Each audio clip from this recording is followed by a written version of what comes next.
Presentamos al doctor Adolfo León Oliveros Tascón en su programa Magazine por la Paz.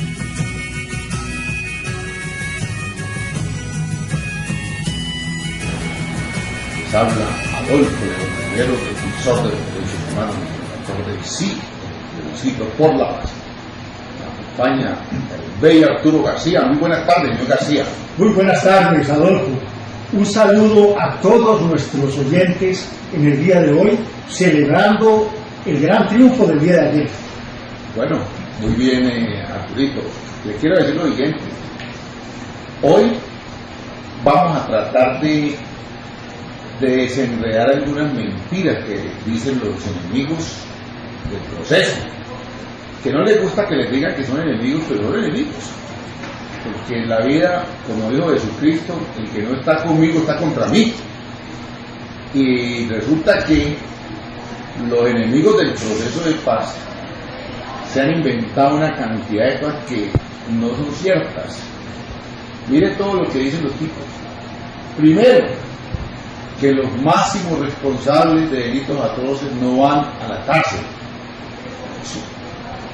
Está contemplado en el acuerdo de 297 páginas que se crea el Tribunal Especial de Justicia y Paz, conformado por magistrados con requisitos de alta corte, elegidos por la Corte Suprema de Justicia, por la ONU y por los organismos internacionales.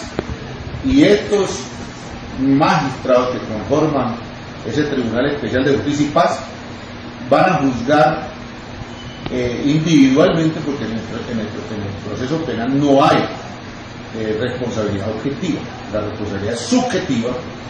Entonces, como no hay responsabilidad objetiva, entonces tienen que juzgar uno a uno de acuerdo a los expedientes que mande la fiscalía, que tenga documentados, y de acuerdo a su cooperación, a la verdad que digan, a la reparación que hagan y a la promesa de no volver a cometer esos delitos, ellos van a recibir condenas de 5 a 8 años con restricción de derechos, y los que no colaboren, señor García, van a recibir penas de 20 años de prisión intramuro. A ver, ¿usted cómo la ve, señor García? Muy bien. La verdad es que debemos explicar algunos puntos sobre este tema donde hay falacias. No conocemos y no conocen muchos la verdad sobre este punto, que se llama víctimas, verdad, reparación y no repetición. Entonces, ¿quién lo va a cobijar este proceso o estos procesos mediante el Tribunal de Justicia y Paz, que ha de crearse y ha de nombrarse por las autoridades competentes señaladas en el acuerdo final? Continúo.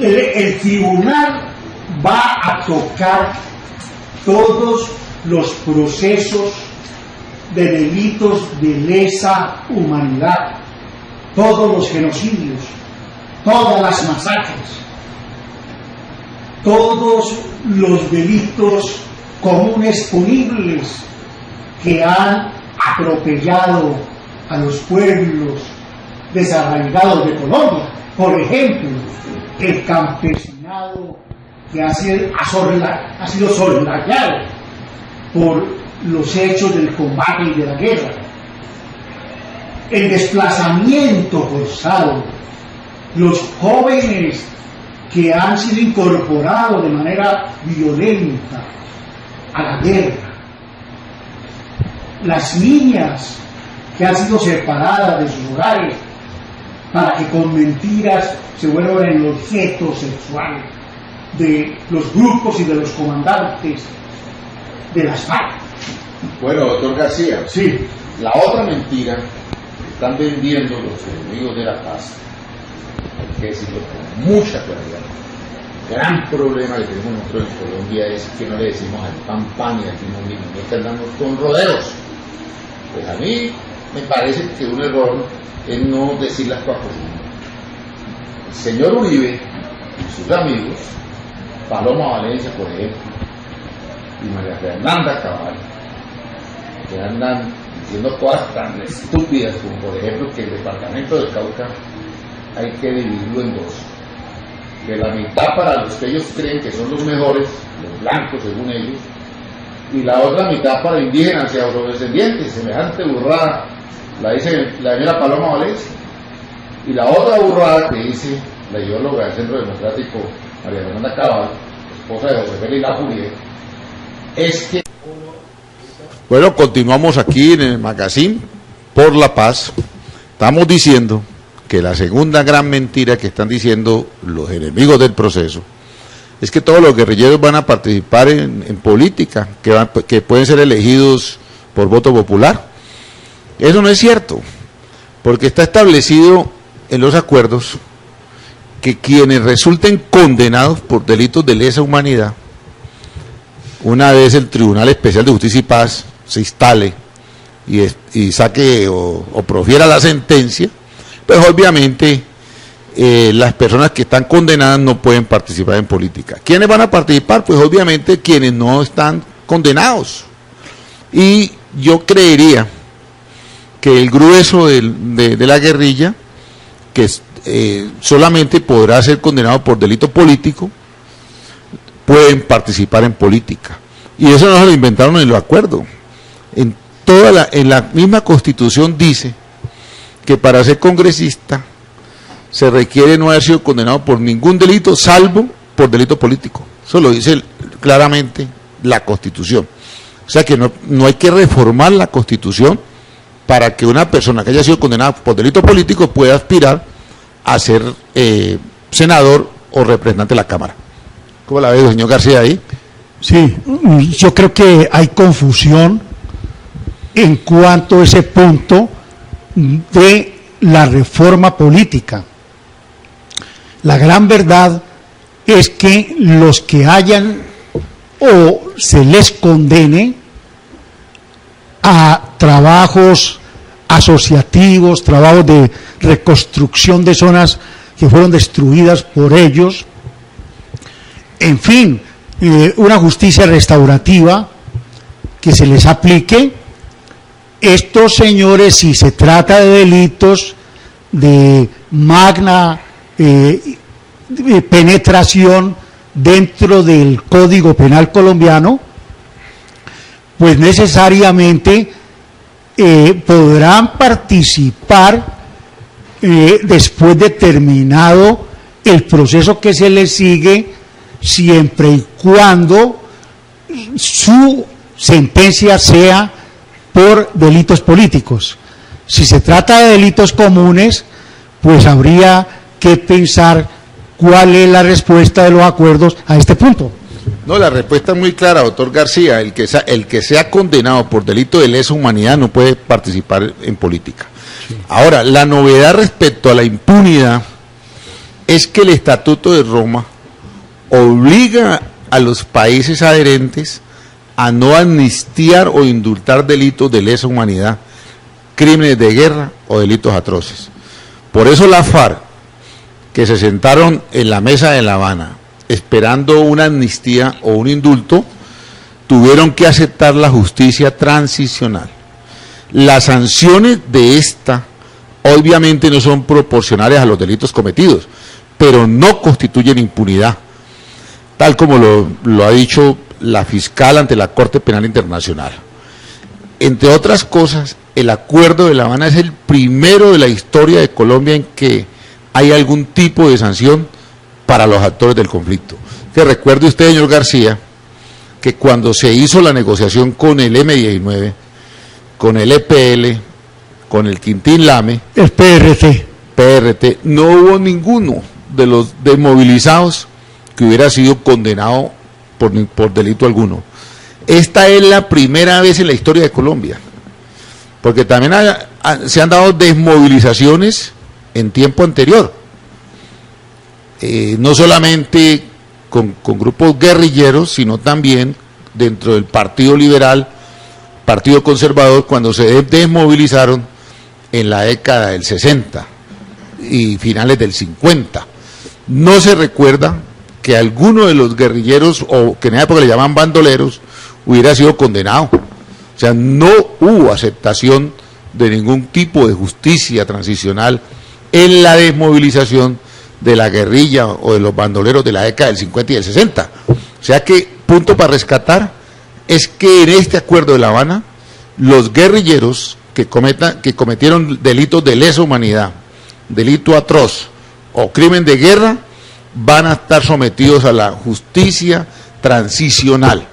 ¿Cómo la ve, señor García? Sí, el caso de las guerrillas liberales de Colombia hacia el año de 1958, estando en el gobierno Gustavo Rojas Pinilla, yo conocí personalmente en el Cauca gran cantidad de amigos que se quedaron viviendo en el Cauca y que se les sacó cédula con un nombre el cual ellos decidían. Por ejemplo, está Jorge Arboleda Domínguez, que fue gerente de la cooperativa del Cauca. Víctor Mosquera Chaus, como senador liberal que apoyó esta amnistía total con las guerrillas liberales, se prestó y ayudó para cedular estos guerrilleros y se reincorporaron muchos a la vida civil, productiva, política del país. Bueno, solamente te quiero decir hasta ahí. Muy bien, señor García. Le quiero decir lo siguiente, que hay otro tema que también los enemigos del proceso están desinformando a la opinión pública, que tiene que ver con el delito de narcotráfico, que en el acuerdo de La Habana se considera que es conexo con el delito de rebelión. Y la explicación que dan es que los guerrilleros no son narcotraficantes, sino insurgentes que traficaron para financiar su lucha ideológica para derrocar el régimen político. De ahí que sus nexos con el negocio sean considerados como un delito político. Ese debate se hizo en La Habana, obviamente con todos los negociadores, Sergio Jaramillo, Humberto Lacalle, con todos los representantes del secretario de la FARC, y los gringos, el gobierno de los Estados Unidos aceptó ese punto, porque una cosa es el tipo que hace o el narcotraficante que se mete en ese negocio para enriquecerse él y obtener un poder económico, y otra es una organización política militar que tolera el narcotráfico en sus zonas de influencia, el caso del gramaje, el caso de las rutas, etcétera, pero lo hace para sostener la guerra. Y esa interpretación no es solamente en este proceso de La Habana, se ha dado en otro tipo de procesos, donde se reconoce que los grupos insurgentes necesitan nutrir sus arcas con algo. Se acepta, por ejemplo, hasta la minería ilegal, se acepta el narcotráfico, se aceptan algunas conductas que son conexas al delito de rebelión. ¿Qué dice, señor García? No, indudablemente. Allí no hay mucho que discernir. Es que la conexidad es un punto que trae los códigos penales. ¿En qué consiste la conexidad? Es la capacidad de que una conducta típica, antijurídica y culpable sea capaz de tener vínculos indisolubles con una conducta política, lo que resumía el doctor Adolfo como el narcotráfico que ha habido en los últimos 50 años en Colombia ha sido una fuente, ha sido el combustible de la insurgencia y el combustible de la revolución. Entonces, ahí no hay nada más. Yo pienso que es una acción evidente, obvia, y que no merece demasiado esparramiento porque está muy concreta. Y viene usted, García, que los enemigos del proceso dicen que eso es es un acuerdo negativo. Pero si no se hace así, los jefes guerrilleros, Timochenko, Márquez, Santrich, tendrían que ser considerados como capos. O sea que no solamente pagarían condena en Colombia, sino que podrían ser solicitados en extradición por el gobierno de los Estados Unidos. Claro. De manera que nadie con 5 dedos de frente va a entender cómo una gente que lleva 50 años en el monte desafiando al Estado se va a entregar para que lo consideren capo del narcotráfico como Gacha, como Pablo Escobar, y lo manden a podrirse en una prisión de los Estados Unidos. Eso es un absurdo. No habría ninguna negociación. Entonces, dentro de esos parámetros fue que se pactó que el delito de narcotráfico, cuando se comete para financiar la actividad política guerrillera, se establece que es conexo para efectos de la sanción. Es un delito conexo, y como la rebelión es un delito amnistiable, la financiación por medio de las actividades del narcotráfico corre la misma suerte del principal que el principal, que es la rebelión, o sea que son amnistiables ambos delitos. Sí, indudablemente que allí hay supremamente claridad en los acuerdos. Lo que pasa es que la distorsión de la opinión en el país, pues hay que tenerla en cuenta y pensar de que los que no comparten estos textos ni la paz como una evidencia que arranca desde ayer hacia adelante, pues hay que buscarle los ditirambos a los acuerdos. Lo único cierto es que yo traería estos ejemplos de cómo se han manejado en los conflictos universales este tipo de situaciones. Diríamos que en los países donde ha habido rendición incondicional del grupo o de los países victoriosos, pues allí no se presentan este tipo de situaciones. Se presentan unos juicios que son manejados y manipulados con un protocolo que establecen las naciones vencedoras o los grupos alzados que han triunfado. Pero en las negociaciones que se han dado en el mundo se hacen consideraciones de laxitud en la parte penal, no desdibujando la verdad como una posición que es un placebo, es un bálsamo para las víctimas del conflicto. Se produce también, ¿qué podríamos decir? Bueno, es como buscar la forma de darle tranquilidad a la población.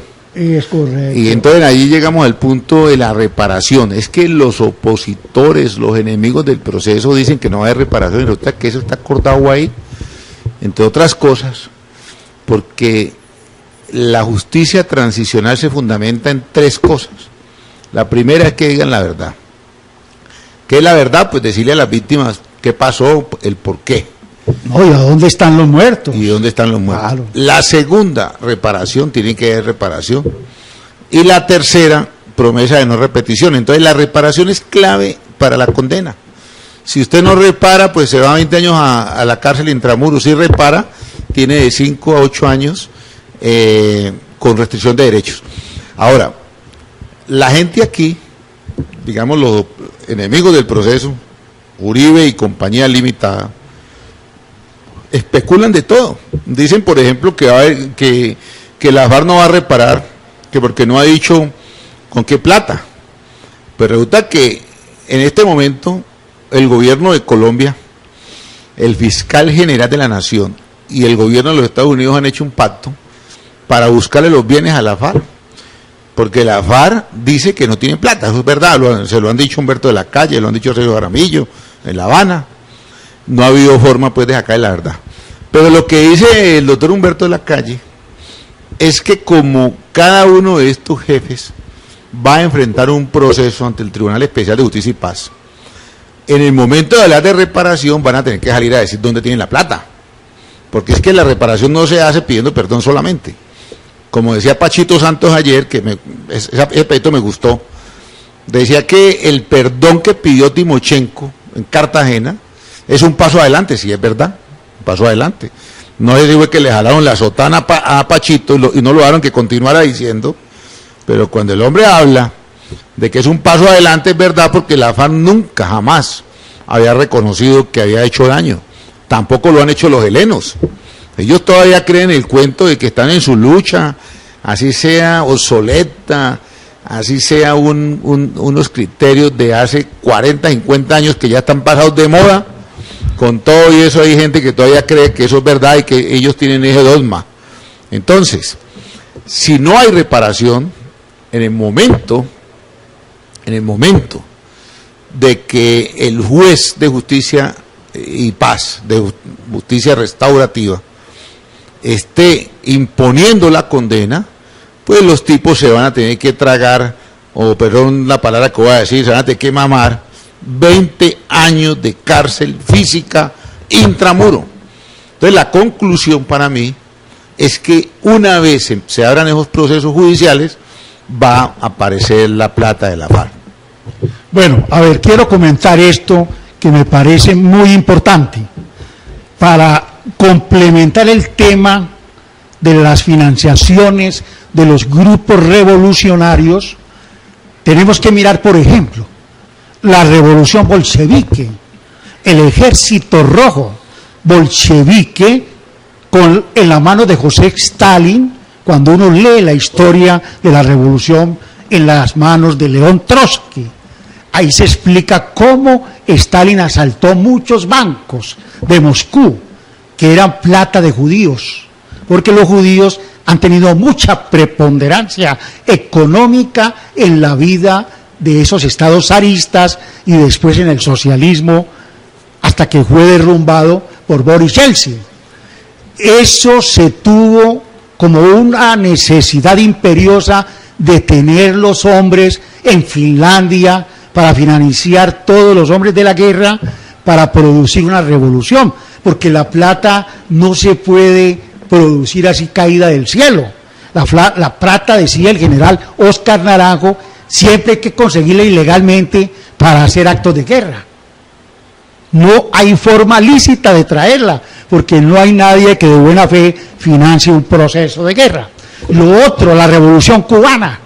La Revolución Cubana tuvo el apoyo de los Estados Unidos porque Fidel Castro Ruz le metió los dedos a la boca a los gringos, haciéndole creer que él era un hombre antidictador y que pedía un país nacionalista que debía ser apoyado por Estados Unidos. Y estos fueron definitivos para el triunfo de los fidelistas cubanos en 1957, 58, 59. Bueno, García, yo creo pues que ahí he ampliado una serie de cosas que son importantes tenerla en cuenta. Sí, señor. Todas las platas que se utilizan para combatir un Estado son dineros conseguidos ilegalmente. Nadie va a creer pues que la FARC va a salir a decir, vea, yo tengo tantos miles de millones en tal parte. No. La labor del Estado es detectar, es investigar dónde están esas caletas, si es que las hay, dónde están esos bienes que han comprado, si es que los hay. Pero viene que el titular de la acción allí es el Estado, y por eso el fiscal, el doctor Néstor Humberto, estuvo en Washington conversando allá con la gente de la Secretaría de Justicia de los Estados Unidos, que hacen la vez de fiscal, para acordar el mecanismo de cómo quitarle la plata a la FARC, que todos los dineros que tenga la FARC, como lo dice el doctor García, son ilícitos. Son producto de ¿qué? Narcotráfico, secuestro, extorsión, boleteo. Entonces todo es ilícito. Lo que el Estado encuentre, automáticamente tiene que quitarlo, porque es ilícito. Ahí no hay forma de uno decir, es que la FARC era una empresa que producía zapatos y que entonces las ganancias son lícitos. No, nada, cero. De manera que la tarea le toca al Estado. Pero mira también otro sapo que lo quiero manejar aquí, antes de terminar, que es que aquí, incluso hay unos abogados, que uno hasta le da hasta risa, hombre, abogados que están tratando de quedar bien con Uribe. Por ejemplo, hoy me di cuenta de un abogado que anda presentando una cosa allá ante la Corte Penal Internacional, diciendo de que el acuerdo final de paz viola el Tratado de Roma. Y resulta que aquí vino la fiscal, vino una magistrada del tribunal, una juez, y ayer estuvo Baltasar Garzón, que es asesor del Tribunal Internacional de Justicia, y todos han dicho que la parte que tiene que ver con sanciones, con investigación, con condenas, con el Tribunal Especial de Justicia y Paz, se ajusta a los parámetros de la Corte Penal Internacional. Pero este tipo que apareció hoy, limpiasacos de Uribe debe ser porque a lo mejor necesita ver si Uribe da cuenta para que lo llame a algo.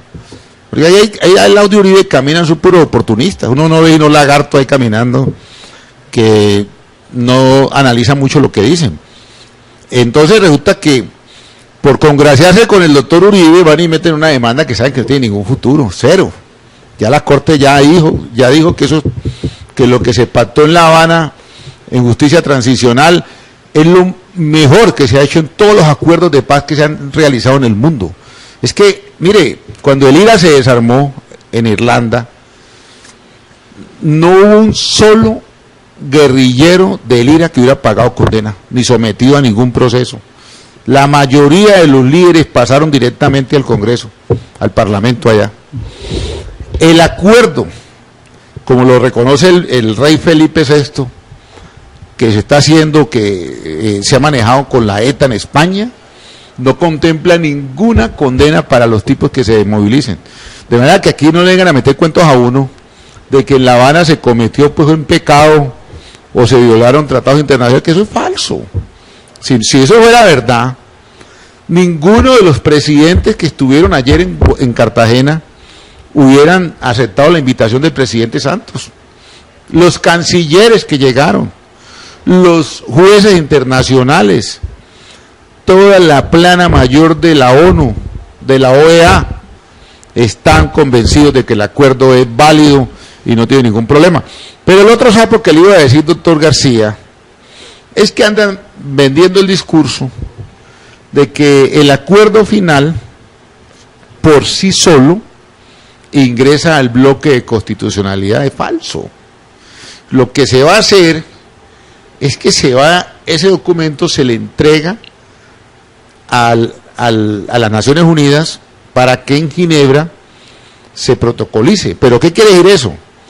Que es un testimonio de que los futuros gobernantes no podrán jamás desconocerlo. Eso es un testimonio. Pero el ingreso al derecho interno colombiano, háblese de bloque de constitucionalidad, solo se hace cuando el Congreso de la República haya tramitado uno a uno cada una de los temas pactados y la Corte Constitucional los avale para que ingresen como bloque de constitucionalidad. No es cierto, y es que es claro, no es cierto que existan tratados internacionales que se integren automáticamente al derecho interno. Absolutamente falso. Cuando hablamos de bloque de constitucionalidad, estamos diciendo que los temas inherentes a los derechos humanos, que es lo que dice el artículo 93 de la Constitución, no requieren para su aplicación de los dos pasos que he explicado. Uno, que el Congreso produzca la ley que lo aprueba. Y dos, que la Corte Constitucional lo revise. Entonces, pero es para aplicarlo. Pero para que ya ingrese como al ordenamiento jurídico, se requiere que se den los dos pasos. De manera que a los mentirosos del no, a los enemigos del proceso, a los áulicos del doctor Uribe, hay que decirles con toda claridad que no hay bloque de constitucionalidad con las 297 páginas del acuerdo. No, señor. Van a ingresar al ordenamiento jurídico si se cumplen los trámites del fast track, que es el trámite rápido en el Congreso, y la revisión de la Corte Constitucional. Eso es una cosa distinta a que el documento que se ha ido a depositar en Ginebra, en las Naciones Unidas, para que sea un testimonio. Es como cuando alguien viene a hacer una escritura pública en una notaría. Es para que mañana, pasó mañana, dentro de 20 años, la gente diga, vea, ahí se hizo este negocio. Ese papel lo cumple el depósito del documento en Ginebra, Suiza. Doctor García. Indudablemente, aquí se trata de las relaciones internacionales del mundo frente a un conflicto que tuvo una solución pacífica. Entonces, los países del mundo, por ejemplo, la Comunidad Económica Europea. La Comunidad Económica Europea propuso ayer manifestar que había retirado de la lista de grupos terroristas a las FARC y que avalaba incondicionalmente el texto completo de los acuerdos y que tenía una suma de billones de dólares para aportar a áreas que tienen que ver con las intenciones que deben desarrollar las partes en el acuerdo para poder que esto sea serio. Entonces, en tales condiciones, no creo que la Comunidad Europea esté avalando un acuerdo desatinado y salido del marco jurídico internacional. Tampoco lo haría la fiscal de la Corte Penal Internacional, tampoco magistrados de ella, tampoco Suiza, tampoco Roma, con el Estatuto Internacional de Roma de Derecho Penal Internacional. Entonces yo pienso que esto, si no le da legitimidad a estos acuerdos, que sí han sido bien concebidos con la mejor intención de empezar a construir hacia adelante una era de posconflicto, vaya a ser la verdad llamémoslo así, un sapo de enorme tamaño, gigantesco, que se lo va a tragar la comunidad internacional. Entre otros estaba el secretario general, el secretario de Estado de los Estados Unidos de Norteamérica, el embajador en Colombia, y etcétera. Y estaba el presidente del Consejo de Seguridad de la ONU con su secretario. Hombre, ¿qué más pedimos? Etcétera, si estos señores están confundidos, hombre, acabemos esto y apague y vamos. Bueno, Arturo, esa reflexión me parece muy interesante. O sea, que uno podría engañar a 2 o 3, pero ¿cómo va a engañar uno a los Estados Unidos, a la ONU, a la OEA, a todos los países latinoamericanos, a México? ¿Cómo va a engañar uno a la Comunidad Económica Europea? O sea, los que están diciendo que hay una serie de cosas anómalas en los acuerdos son tipos que creen que alguien puede engañar pues a estas personalidades y a estos países. Y yo creo que son gente que obra de mala fe, porque ni siquiera se han leído el acuerdo y opinan. Es que cuando uno no se ha leído algo, ¿yo cómo voy a opinar? Es como, usted me dice, Diego León Muñoz, vea, doctor Oliveros, ¿usted qué opina del artículo que salió publicado en la revista Time del martes? Si yo no lo he leído, le digo, yo, Diego, qué pena, pero no sé. No tengo ni idea, hermano, déjeme ahí si yo lo leo. Y lo traduzco, ¿no? Porque si está en inglés, tengo que traducirlo, porque yo más o menos leo inglés, pero no soy el 100%, leo el 50, el 60. Entonces tengo que traducirlo. Pero bueno, ya para finalizar, mire, a pesar de todos los comentarios, las zonas grises que tiene el acuerdo, obviamente es un documento muy grande, debe tener algunas imprecisiones, pero es más lo bueno que lo malo para el país. Son más los beneficios que los riesgos. Obviamente, hay gente que le dice a uno, vea, esos tipos van a incumplir, pero es que ni siquiera han firmado, apenas se firmó el contrato ayer, y ya dicen que esos tipos no van a cumplir. Es como que yo le alquilo un apartamento a un tipo, para que me pague los 5 de cada mes, y yo antes de firmar le digo que ya me va a incumplir. No, yo tengo que esperar a que se cumplan los plazos para hablar de incumplimiento. Yo no puedo decir que la gente me va a incumplir de entrada, no. Además es un documento donde hay la firma de personas muy importantes y testigos de todos los países del mundo. O sea que eso, quedar mal allí es terrible. Además no es fácil. ni a la FARC le conviene quedar mal, ni al gobierno nacional. Es que son dos partes que firmaron. El Estado colombiano por medio del presidente Santos y la FARC por medio de Timochenko. No les conviene quedar mal. ¿Por qué? Porque es que los ojos del mundo están puestos allí.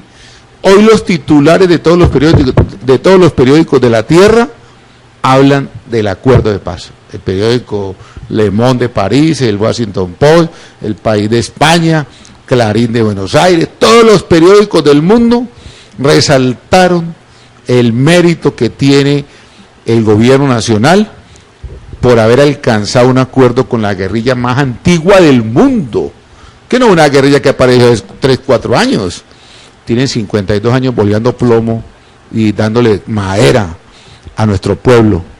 Yo por eso le digo a la gente, mire, doctor Uribe, no le mate los sueños al pueblo de paz, hombre. Usted, así pongan bravos los enemigos, pero usted le quitó las horas extras y le quitó los recargos nocturnos al trabajador. Le quitó la mesada 14 al pensionado. Dijo que los subsidios de agroingreso seguro eran para los ricos y no para el pobre. O sea que le quitó subsidios al pobre. Y ahora nos quiere quitar el sueño de la paz a todos los colombianos. Hombre, déjenos soñar. Usted ya tuvo su momento. Usted ya tuvo 8 años dando candela y no hizo nada. Se gastó 220 billones de pesos. ¿Por qué no nos deja soñar con la paz, hombre? En lugar de andar con una corneta por allá como un loco en las playas por allá o cerca al Cerro de la Popa, instigando a la gente con mentiras.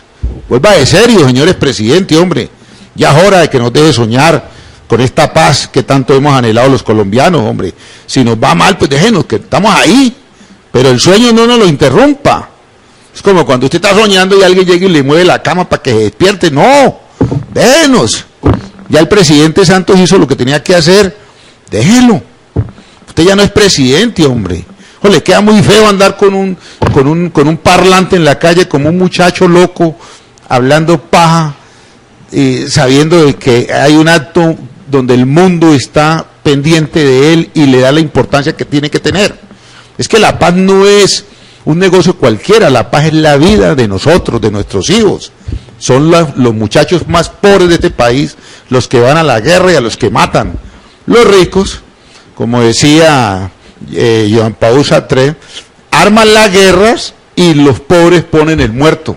Entonces, por favor, déjenos vivir en paz, señor Álvaro Uribe. Se lo pide este colombiano humilde que está aquí en Cali. No nos dañe el sueño de la paz, señor Uribe. Muchas gracias. Siga, señor García, que ya me estoy despidiendo yo. Oiga, pero lo veo muy emocionado a usted. La verdad es que sí produce este tipo de reacciones la actitud del doctor Álvaro Uribe Vélez, porque realmente lo que se ha convertido es en un soslayador de la posibilidad de soñar, de la posibilidad de tener una visión utópica hacia el futuro, la posibilidad de creer que puede haber una situación mejor para toda la familia colombiana, que por lo menos empecemos a vivir en la diferencia todos los que vivimos en Colombia, y ya eso sería un premio grande para todo el mundo.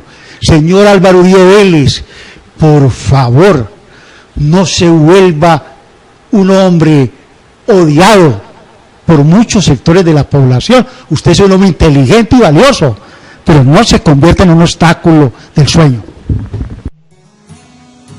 Gracias, muchas gracias. Hasta aquí su programa, Magazine por la Paz, con la conducción del doctor Adolfo León Oliveros Tascón.